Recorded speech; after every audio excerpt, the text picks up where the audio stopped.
Assalomu alaykum go'zallarim, yaxshimisizlar? Hammalaring tinch omonmisizlar? Vlogimda yana bir bor ko'rib turganimdan juda xursandman.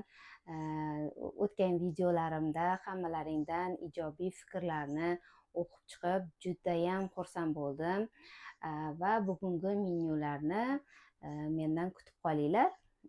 Bugungi menyumizda mana tayyor bo'ldi. Hozir suzib ko'rsataman va uy ishlarini ko'rishingiz mumkin. Kichkintoyimga ovqat tayyorlaganimni ko'rishingiz mumkin. Yangi qo'shilgan qizlarimiz, xush kelibsiz kanalimga. Siz bilan opa-singildek bo'lib ketamiz degan umiddaman. Meni kuzatishda va like, kommentariy yozishda charchamanglar. Bu kelgusi qizlarga, boshqa qizlarimizga ko'rinishiga osonroq bo'ladi go'zallarim. Siz kommentariy yozsangiz, like bossangiz, ko'proq ayol qizlarimizga videolarim yetib boradi va ko'rinadi. Va qo'ng'iroqcha tugmasini bosishni unutmang. Doim yangi video joylaganimda sizga Cooking Dilfuza yangi video joyladi deb keladi. Qizlar, yangi mikrofon taqdim. Yoqda mana kichkintoyim baqirib yotibdi. Yangi mikrofon taqdim. Un bilan mana hozirgi eski mikrofonim bu. Eski mikrofonni farqini sezdim. U вообще tiniq. Bu esa sal shumli bo'lib chiqarar ekan baribir hamma narsani puliga bog'liqda. Qizlar, bugungi menyumiz mana duxovkada pishgan tovuq oyoqchalarimiz va bu yerda grechkali garnir. Bu yerda mana bu yerda salatimiz tayyor. Xolodilnikka qo'yib qo'yganim esimda yo'q. Xullas, bugungi menyuni hozir yaqinlashtirib ko'rsataman.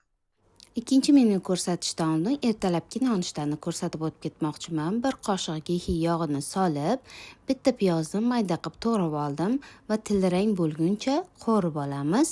Bu nonushtani tez-tez tayyorlab turaman. Uydagilarimga juda yoqadi va qizil, sariq, yashil bolgarskini mayda to'rtburchak qilib to'g'rab olib, uni ham qo'rib olamiz. Bolgarski unaqa ko'p emas, yarim-yarimtadan to'g'ralgan. Kabachkini ham yarim bo'lak qilib to'g'raganman. To'rtburchak shaklda to'g'rab uni ham solamiz va qovurishda davom etamiz. Yoniga doim qora nonni qotirib olib yeyishni yaxshi ko'ramiz. Men o'zim uchun shu qora nonni ustiga bitta ko'proq qilib solamanda, ertalabki nonushtamga yetarli bo'ladi menga. Shuni qotirib olaman yoki tosterimda qotirib olaman. Tuz solamiz tabga ko'ra va bitta pomidorni to'rtburchak qilib to'g'rab, uni ham qo'shib yoramiz. Yana qovurishda davom etamiz. Ungacha u tarafda qora nonlarimiz qizarib, qirsillab pishib turadi. Qovurilayotgan masallig'imiz pishgandan so'ng tuxum chaqib yoramiz. Men 4 dona tuxum chaqaman har safar. Hammamizga bittadan yetarli bo'ladi, chunki qolgan masalliqlar ham to'yimli. E'tibor beradigan bo'lsangiz, yog' uncha yo'q, bir qoshiq gehi yog'ida qovurildi. Bunaqa yog'li ham bo'lib ketgani yo'q. Foydali nonushta. Qora nonni ustiga o'sha bitta tuxumni olib, tagidagi masalliqlar bilan qo'yib yesangiz, bu ham to'yimli nonushta bo'ladi. Tabingizga ko'ra murch sepvorsangiz bo'ladi. Men nomiga ozgina murch ham sepvoraman doim. Qopqog'ini yopib, past olovda ozgina dimlab olamiz. Biznikilar tuxum sarig'ini pishib ketishini xohlamaydi, o'shaning uchun ozgina dimlab oldim. Go'zallarim, nonushtamiz ham tayyor bo'ldi. Shu qotirilgan non bilan juda ham zo'r ketadi. To'yimli va mazali nonushtalardan biri hisoblanadi. Bizda oila a'zomiz uchun hammamiz maza qilib iste'mol qilamiz. Qizlar, kichkintoyim uchun kartoshka bir dona sabzini to'g'rab solib qo'ydim, qaynaydi. Pyure qilib beraman buni. Yoniga kotlet bilan. Tayyor shunaqangi qizil lavlagidan kotletlar tayyorlab qo'ygandim muzlatgichga. Hozir uborka qilaman, vaqtim bo'lmaydi, o'shaning uchun kotlet qilishga vaqt yo'q. Tayyorlab qo'yganimdan bir dona qilsam yetadi. Endi qizlar, menyuni bosamiz. Parda pishiraman. Mana Naparo degan joyi bor, o'sha yerga qo'yamanda 25 minutga qo'yaman. Tayyor bo'ladi. Muzlatgichda shunaqangi tovuq oyoqchalarini muzlatib qo'yaman, olib kelganlarida. Hozir buni sal muzodan tushgandan keyin marinovka qilib duxovkaga tiqaman. Kartoshka sabzini ezib oldim. Ozgina gehi yog' qo'shib yoraman. Aralashtiramiz. U yerda kotleti ham tayyor bo'lib qoldi. kichkintoyga beramiz. Go'zallarim, kichkintoyim ovqatchasi ham tayyor bo'ldi. Yoqda kutyapti. Kartoshka pyuresi, qora noni va kotleti. Mana qizim ovqatchasi. Ana, to'xta, qoshiq beraman. Osh bo'lsin qizimga. Mashallah qizimga. Yaxshimi qizim? Mama? Meni go'zalim ovqatlanguncha men u yerda tovuq go'shtini marinovka qilishni boshlayman. Tovuq oyoqchalarini. Qizim ungacha ovqatlanib turadi. Xo'p. Endi go'zallarim ish qilishni boshlaymiz. Smetana solamiz. 2 qoshiqda 1 qoshiqda soya solamiz. Agar soyani yaxshi ko'rsangiz, ko'proq ham solsangiz bo'ladi. 1 qoshiqda soya solamiz. Bu yerda mana shunaqangi oregano degan priprava bor. Shundan ishlataman men. Ozgina sovuraman. Choy qoshiqda sovursangiz bo'ladi. Choy qoshiqda paprika va 3 dona chesnok to'g'rab oldim, maydalab. Shuni qo'shamiz va aralashtirib, marinovkaga 1 soatga olib qo'yamiz. Qizlar, yaxshilab aralashtirib olamizda 1 soatga olib qo'yamiz. Go'zallarim, endi tovuq oyoqchasini yoniga grechka qilmoqchiman bugun. 1 dona piyoz, 1 dona sabzi bilan va pripravalar qo'shaman, smetana qo'shaman. Garnir uchun piyozni mayda to'g'rab olamiz. Ovozim yaxshi chiqyapti degan umiddaman. Yangi mikrofon oldim. Sizni ko'rsatmoqchiman mikrofonimni ham. Shu mikrofon menga juda yoqdi. Ovozi ham rosa xohlardim shu mikrofonni olishni. Sal qimmatrog'ida ololmaganim. Jimeri ishlatardim oldin. Hozir men buni kichkinagina shu mikrofonchani ishlatyapman. Agar ovozi yaxshi chiqayotgan bo'lsa, ovozi yaxshi chiqyapti bu safar deylar. Nargi mikrofonda qandaydir shumi bo'lardi. Bu mikrofonda mana shamollarga chiqqanda men bu ikkita bor ekan mana buni. Junchasi. Bunaqangi kichkina narsachasi bor ekan. Mikrofonchasi. Men bunga tiqib, men bunga o'rnatib, mana bu o'rnatar ekanda, bitta magniti bor ekan. Yaxshi eshitilyapti degan umiddaman go'zallarim. Sizlar uchun yangi mikrofon oldim, tindiq chiqsin deb. Xullas, shu kichkinagina narsa ham xursandchilik beradi ayol kishiga. Shu narsani oldim. Endi davom etamiz. Ishimizni davom etamiz. Piyoz to'g'rab oldik. Sabzini ham mayda qilib to'rtburchak qilib to'g'rab olamiz. 1 qoshiqda gihi yog'i solaman. Xohlasangiz salatoviy yog' solsangiz bo'ladi. Ko'p emas, 1 qoshiq yetarli. Piyozni solamiz. Qizlar, piyozni sovoldim. Sal tillarang qilib oldim. Endi sabzini solaman va chesnokni solaman. Va yaxshilab buni ham qo'rib olamiz o'lguncha. Tabga ko'ra tuz solamiz va shunaqangi priprava, oregano.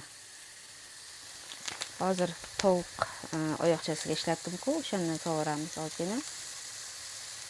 Grechkani solamiz.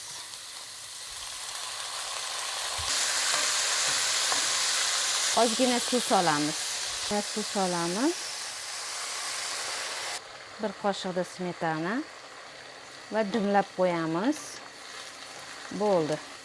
Garnirimiz tayyor bo'ladi. Endi salat tayyorlab olamiz yoniga. Dimlab qo'yamiz. Bo'ldi, qizlar, tayyor bo'ladi.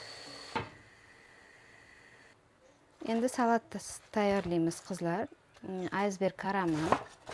Xohlasangiz pekinskiy karam ishlatsangiz bo'ladi. Bizga bu o'ynaviy yoqadi. Shuning uchun mayda qilib to'g'rab olamiz. Ko'proq ishlataman bu karamdan.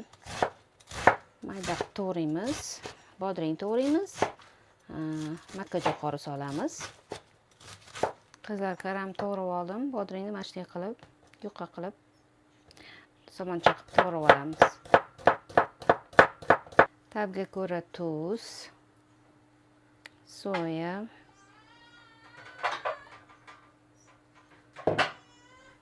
qizlar balzamический uksus qo'shish kerak bunga. Uksus o'rniga men limon qo'shyapman. Va makka jo'xori qo'shamiz. Ozgina makka jo'xori va zaytun yog'idan qo'shib yuboraman. Zaytun yog'idan ozgina qo'shib yuboramiz. Bir qoshiq qo'shsangiz yetadi. Va aralashtiramiz. Qizlar, mana salatimizni aralashtirib oldik. Ozishda eng zo'r salat. Karam ko'proq. Karamli salatlar ko'proq yeyish kerak. Mana. Qirs-qirs bo'lib zo'r bo'ladi, qizlar. Ovqatlarning yoniga zo'r ketadi. Bismillah. Endi qizlar, bu yerda mana grechkamiz ham tayyor bo'ldi. Endi duxovkaga marinad bo'lgan tovuq oyoqchamizni tiqamiz, bo'ldi. Qizlar, endi marinad bo'lgan tovuq go'shtimizni, tovuq oyoqchalarimizni shunaqa idishimizga teramiz. Xohlasangiz oddiy liskga terib pishirsangiz ham bo'ladi. Suvlari qolishi uchun shunaqa idishga teraman men. Qizlar, endi ustiga folga qilamiz-da. Jonim, duxovkaga jo'natib yuboramiz.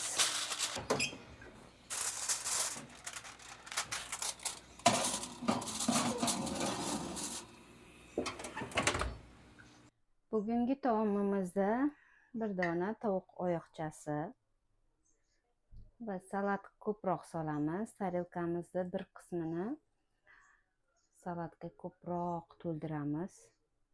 Mana shu qismini salatga ko'proq to'ldiramiz. Bu qismi tovuq go'shti va bu qismi grechkali garnirimiz bo'ladi. Salatimizni soldik. Bu yerda mana grechkamizni solamiz. Grechkamizdan shuncha olsak yetarli bo'ladi. Shu yetarli. Bo'ldi qizlar, mana bugungi menyumiz shu tarelkachadagi yetadi bizga. Go'zallarim, mana bugungi menyumiz tovuq oyoqchasi bir dona va grechkamiz ozgina va salat. Mana shunday qilib ko'proq qilib grechkani, salatni ko'proq qilib qo'ysangiz, yoniga nimadir pishirasiz. O'shanda vaqtingiz tejaladi. O'zingiz uchun qilmoqchi bo'lsangiz, yana bizning uydagilar hammasi o'rganishgan shu taomlarga. Bizda bir kunda tugaydi bu tayyorlagan taomlarim. O'zim uchun emas, oila a'zom uchun ham xuddi shu ovqat yeyiladi bizda. O'shaning uchun 2-3 kunga olib qo'ya olmayman. Ko'rinishidan juda ishtaha ochar va to'yimli bo'ladi bu yeguligimiz. Hech qanday dieta qilyapman, bezib qoldim, qaynatilgan ovqatlardan demaysiz. Xuddi shunday qilib ovqatlar tayyorlasangiz, inshaalloh ozishingizda ham yordam beradi degan umiddaman. Bu retseptlar hammasi yog'sizroq qilingan ovqatlar. Bismillah. Ovqatlanib bo'lganimizdan so'ng idishlarni yuvib olib, uylarni tozalashga tushib ketdim. Birinchi oshxonadan boshladim. Ushoq bo'lib ketadi har safar oshxona.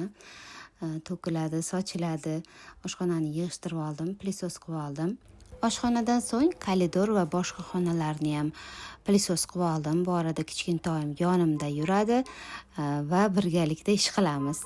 Pilisos ishlarim tugagandan so'ng bolalarimni xonasini, shkafini bir porядка qilib oldim. Anchadan beri qilmagandim. Ancha bardakcha bo'lib ketibdi. Kichkina bo'lgan kiyimlarni hammasini sortirovka qildim. Shu har safar kirganimda taxlab chiqib ketaveraman, yana olishadi, joy-joyga qo'yishmaydi. O'shaning uchun shunaqa besporядок bo'lib ketadi. Bir shkaflarni artib olib, hamma kiyimlarni taxladim. Kuzgilarni shunaqa paketlarga solib kattaroq paketga solib tepaga olib qo'yaman, shu chang bo'lib ketmasligi uchun. May oyi juda salqin oy bo'lgani uchun hali sportivkalarini, qalinroq uzun kiyimlarni olib qo'ymagandim. O'sha sababli endi vaqtim bo'ldi, hammasini oldimda sportivkalarni, yangi uzun kiyimlarni olib paketlarga solib tepaga olib qo'ydim. Qolgan kiyimlarni taxlab, kichkina bo'lib qolganlari juda ko'p ekan. O'zi ham bir 4 paket chiqdi, hammasini berib yubordim. Shu kiyilmaydigan kiyimlarni hammasini sortirovka qilib berib yuborsam, bilasizlarmi, shunaqa mazza qilaman. Sizlarda ham bormi shu odat? Qandaydir yengil bo'laman. Qizlar, bu polkani mana borkasini tugatib bo'ldim. Ancha narsalarni tepaga mana soldim va u kuni olgan organizerimdan olib solishim kerak ekan va buyog'larni taxlab bo'ldim. May oyida salqin oy bo'lgani uchun qila olmagandim. Shu kunga mo'ljallangan ekan. Mana buyog'larni ham paretga qilib qo'ydim. Endi bu tarafga o'taman. Shkafdan veshelka tarafiga o'tdim. Ko'proq kiyimlarni dazmol qilib, veshelkalarga ilib qo'yishga harakat qilaman. Sababi taxlangan kiyimlari kam bo'larimni. Hammasini dazmol qilib qo'ysam, kiyib ketishaveradi. Shunisi menga osonroq. Har safar shunday qilib o'rganib qolganman. Qizlar, bu polkamni ham paretga qilib oldim. Veshelkalarni qaranglar. Shuncha kiyim bo'shatdik. Kichkina bo'lganlarni berib yubordik. Bu yerda mana kamgina qoldi. Hali ko'pi dazmol qilishga tayyor bo'lib turibdi, shay bo'lib turibdi. Dazmol qilib yana ilib qo'yishim kerak. Yoqdan olaman veshelka. Xullas, ancha veshelka bo'shatdik.